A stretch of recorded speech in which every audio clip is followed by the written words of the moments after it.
right. Testing. Is this working? Okay. So I listen to a lot of rap music, right? And I was checking out Future's new album called "I Never Liked You." Yeah, very characteristic. Um, and one of the songs on the album are called 712 PM. Now, the album itself, like the lyrics, there's nothing really special about them, but the name of the song 712 PM has some esoteric meaning to it, and he put this as the first song on the album. So I'm gonna go ahead and break that down.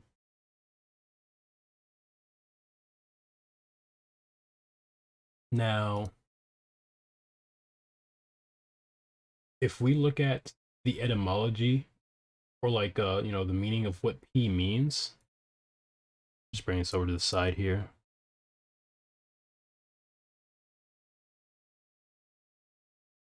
16th letter of the alphabet, da da da. You can see here that these are different variations of the letter P. I can see hooks here. Hooks are very reminiscent of Saturn and harvest. It's interesting that PE in the Semitic languages, the sign was called Pe. I think that's how you say it. And it meant mouth. So as we know, Kronos, Saturn, which is who the Abrahamic religions worship, is known for his harvests, his raptures, and Kronos, the god himself in the mythology, was known to eat his own children, and he also carried around a sickle to harvest. This is also the same idea that you see in the Abrahamic religions. Um, as we know it, this is a parasitic god because it has to eat its own subjects in order to continue surviving.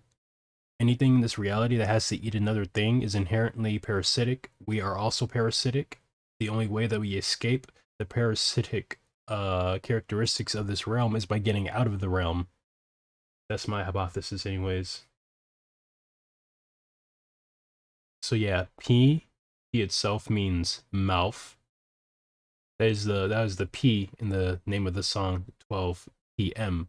M represents mother or water. If I'm bring this to the side over here. I'm going to get into why it also has to do with water as well here. I could just get rid of this. So everything, okay. Mem, this is Hebrew. The letter indicates that the revealed, everything that we see in creation and understand in the simplest way. So this has to do with creation. It has to do with Earth, Earth itself. It says there's a little stick at the top that's pointing towards the heavens, and then there's an opening that signifies the earth. So it's like a connection between heaven and earth. It can also mean place, depending on how it's used in a word. Let's see here.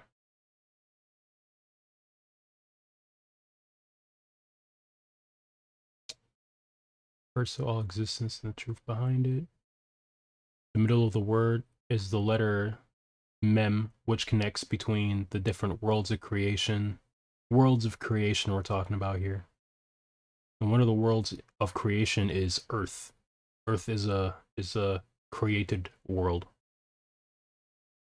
Okay, it separates. God mentions separating the waters above the firmament and the waters below. So that is basically the sea, and then we also have another layer of water, quote unquote, above us, which is separating us from the heavens, I guess you could say. Some would call this space. I believe that space is a different form of water, and the stars are portals or conduits to enter different realms. So Mem represents the waters above the firmament. The first Mem in the word or whatever represents the water above the firmament, and the second Mem represents the waters below the firmament. So there's a connection here with water. Water itself is also connected with Gnosis, I'm going to break that down after I am done with this. 40 represents ripeness and maturity. So this is talking about how they reap from the earth. Ripeness and maturity. Basically, um, everything grows and dies, and there's a certain time to reap it on this earth. And there are parasitic beings, archons, entities, ETs that harvest light information or some type of soul energy from us, which is how they're able to keep on living. I don't know why they do it. It's probably just in their nature. Let's see here. So yeah, it's saying that mem represents also the number 40. Okay, here it has to do with warm feelings, motherhood, lots of love. I'm gonna tell you why 40 also has to do with water. So if I could just find Tiamat.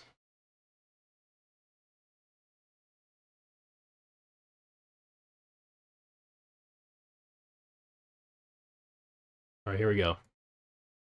So Tiamat, her Christian equivalent is Leviathan. And so basically, after the fall of Sophia, she split herself up into different archetypes, right? One of them was Gaia. Another one is this destructive revenge entity, because basically she was procreated with against her will.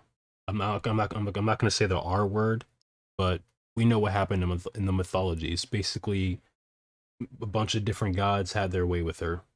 Her children, or like a couple of her children that are known as like the storm and disaster gods and the god of the air.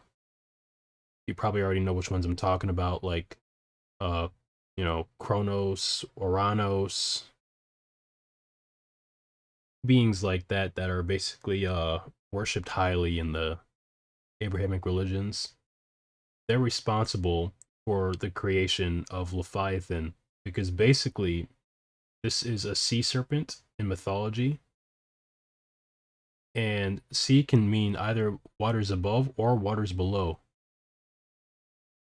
I believe that um just like Sophia was in the waters above and represented the Gnosis, Tiamat is another emanation from her which dwelled in the waters below. Here we see it's embodied as the primordial chaos. Primordial chaos would be space, or the cosmic building blocks that create all of creation. Literal chaos. This is also Sophia that we're talking about here. Primordial goddess of the sea, mating with Abzu.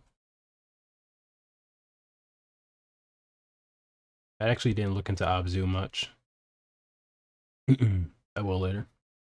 God of the groundwater to produce younger gods. She the symbol of the chaos, primordial creation, referred to as a woman, the glistening one.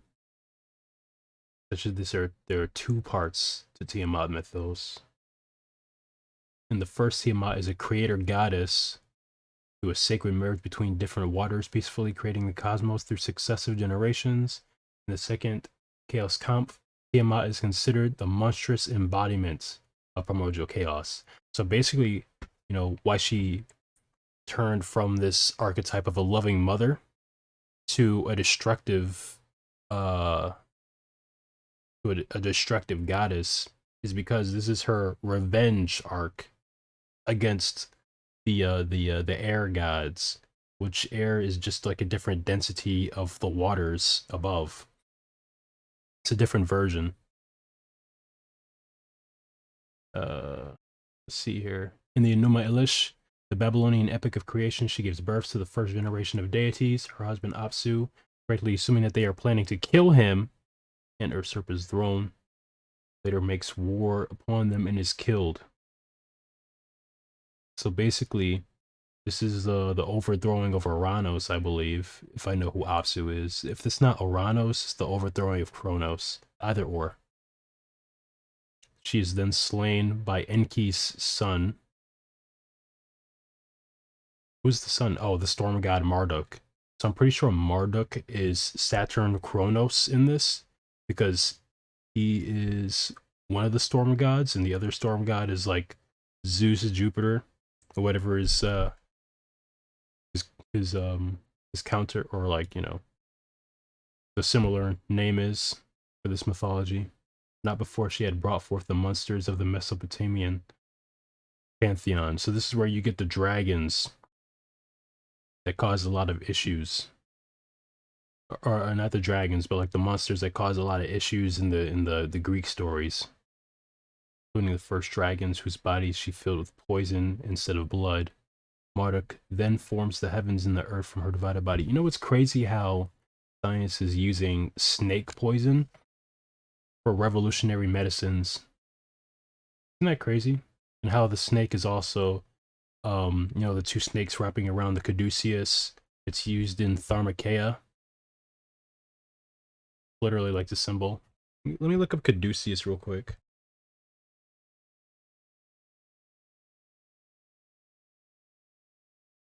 Yeah, that's it right there. We only been like using the same symbolism for forever. Not like anything changes. So yeah, Thorkild Jacobson and Walter Burkert both argue for a connection with the Akkadian word for sea. So here we go again with this descended archetype of the mother also becoming part of the words that have to do with sea and place or nurture.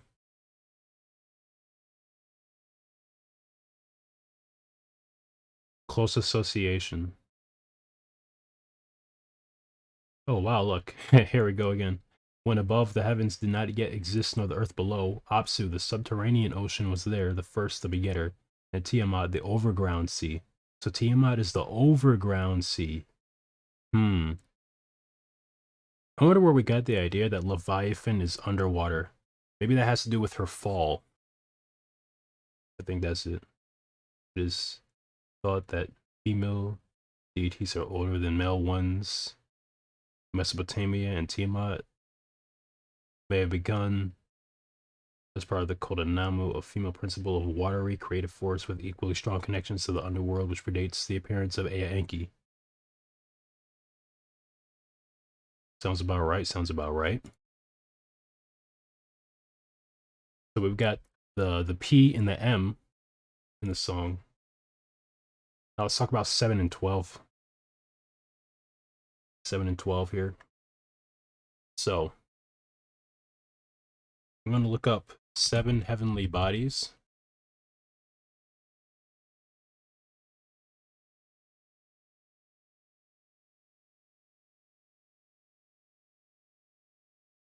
Wait, hold on. What am I looking at here? Why am I on a fandom? The fuck is this?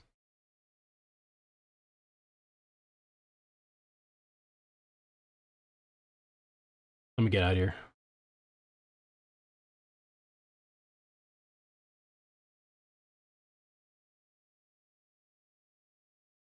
Seven heavens. 7 classical planets of antiquity. All right, here we go. Classical planets. Where are they? What are they? God damn it, am I blind? Okay, here we go.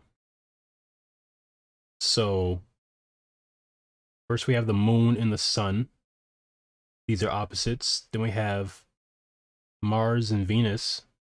Those are also opposing forces. And we have Saturn and Jupiter, also opposing forces. Then we have Mercury. This makes up 7. 7 planets are derived from the 7 Babylonian planets. Yeah, so this is what the repeating theme of the 7 is all about. Also has to do with the 7 deadly sins. They're basically emanations of the demiurge, and they govern the astral realm. Now, there's other additions as well. Like you have Neptune, you have Uranus, you have Pluto, and that's why, you know, because we're adding like we're adding 3 more to this, right? 1, 2, 3, 4, 5, 6, 7. Neptune, Pluto, Uranus. Yeah, we're adding 3 more here, right? And basically, this is filling up the 10. Wait, I think there's an extra one here. Looks like in Kabbalah.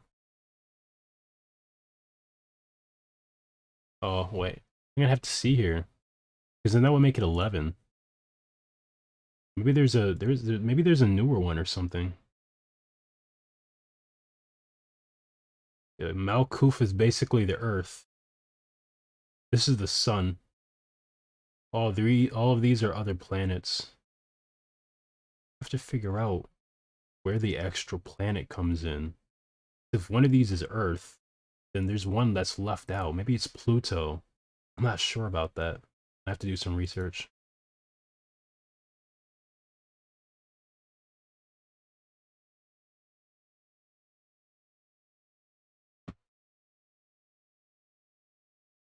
Yeah, but anyways, the 7 has to do with the 7 classical planets, and the 12 has to do with the zodiac. We look up Kronos here.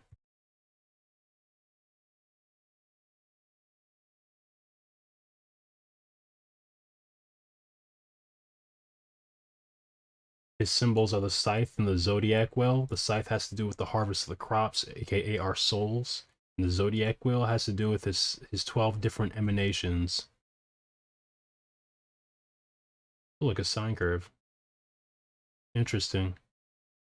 I'm gonna definitely go and watch some Mr. Astrotheology on that.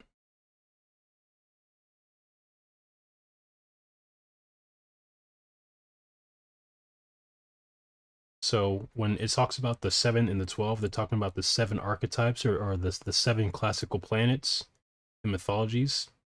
And then the 12 archetypes of Saturn, which is also one of the archetypes of the demiurge. So first we get the 7, and then from one of the 7 he gets like 12, which becomes how we have the zodiac today. Just more and more archons creating archons. I'm gonna definitely try to break this down as well, because I need to know about this.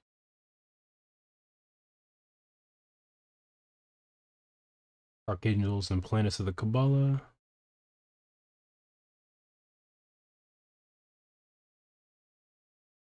Earth, Moon, Mercury, Venus. So Uranus and Saturn. Neptune. Why is Neptune all the way up here? Neptune is Metatron? I'm gonna have to do some research into Neptune. Yeah, anyways, we have here Uranus, Saturn, Jupiter, all at the top. These are like the male masculine governing energies that are controlling the matrix as it is right now. And then we have Mars. And we also have the Sun. More masculine archetypes. This is very masculine focused for the top. Was it the top 6? Yeah, the top 6. These are all masculine. Then we have Venus, which is under the Sun, Mercury, Moon, Earth. So what am I missing here? Is it Pluto? Where's Pluto at? Pluto isn't on this list. Huh. Kind of makes it fit with like how astronomers, they excluded Pluto out from the planets and named that as like a junk planet. I guess that's one of the most recent additions to all this. I wonder what it means though. Definitely gonna have to do some research into Pluto. Because like the Egyptians, they liken Pluto to Hades. Or what is the god of the underworld?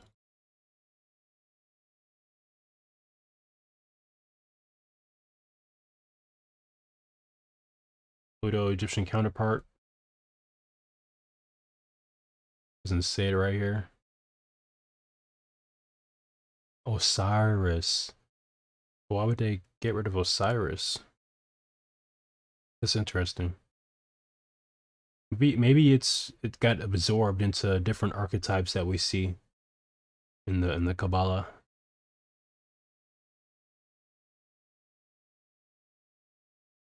Alright, where's the Egyptian one though? Huh. You know, I'm learning things as I go here.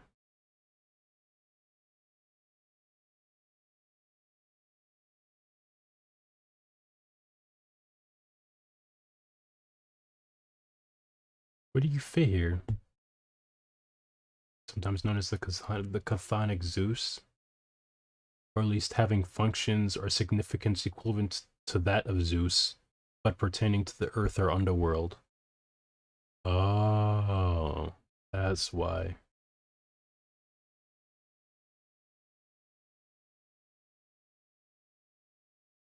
Pluto's Egyptian equivalent is Serapis.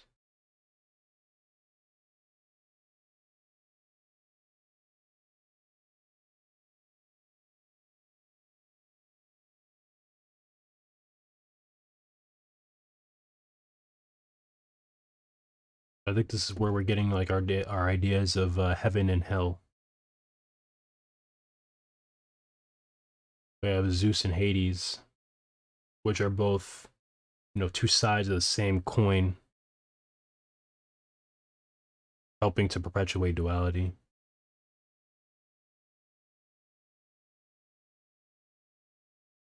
Okay, I think I have a good idea of what Pluto is supposed to be representing here. Hades, the hidden one.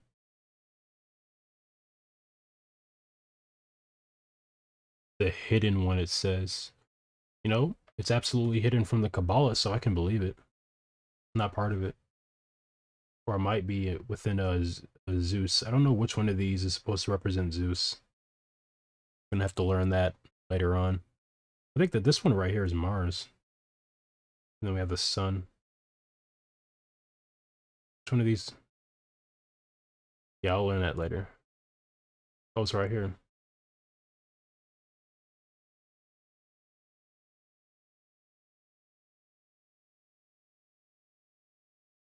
Keter is Metatron, Neptune, Binah,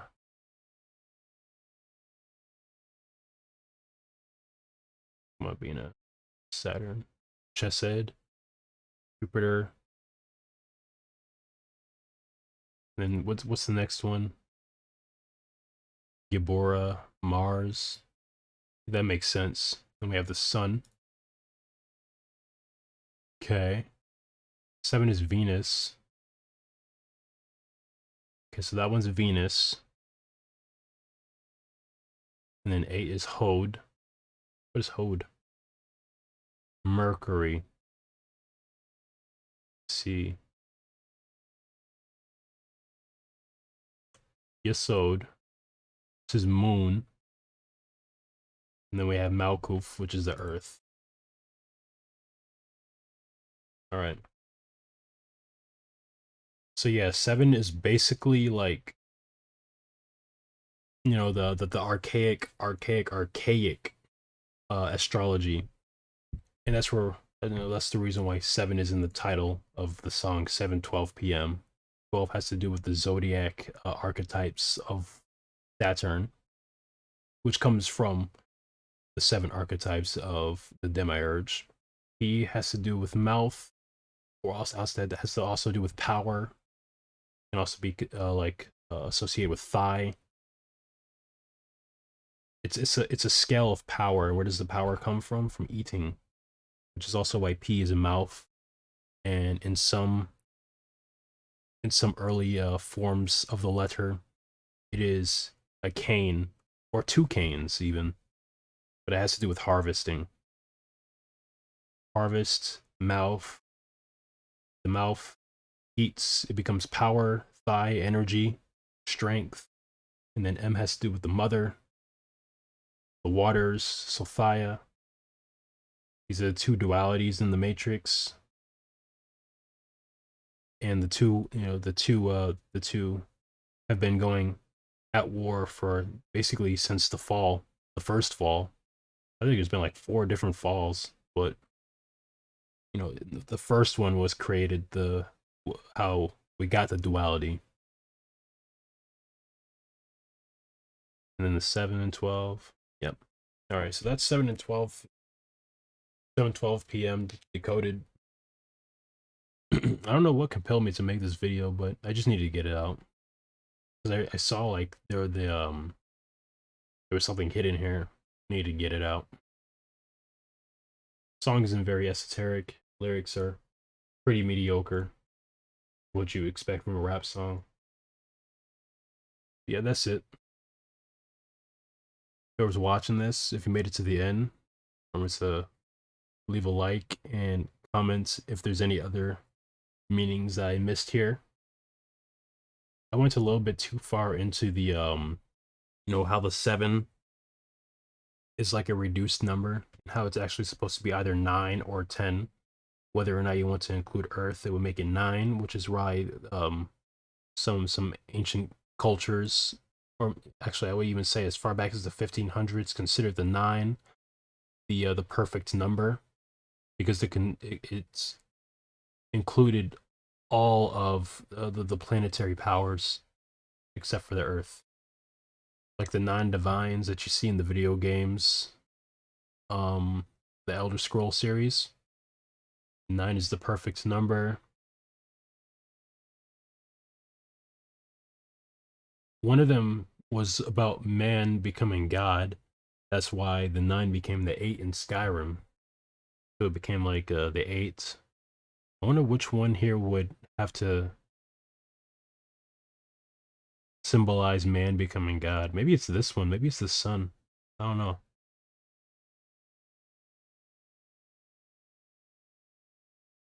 Yeah, that's something for later. I'm gonna stop the video now.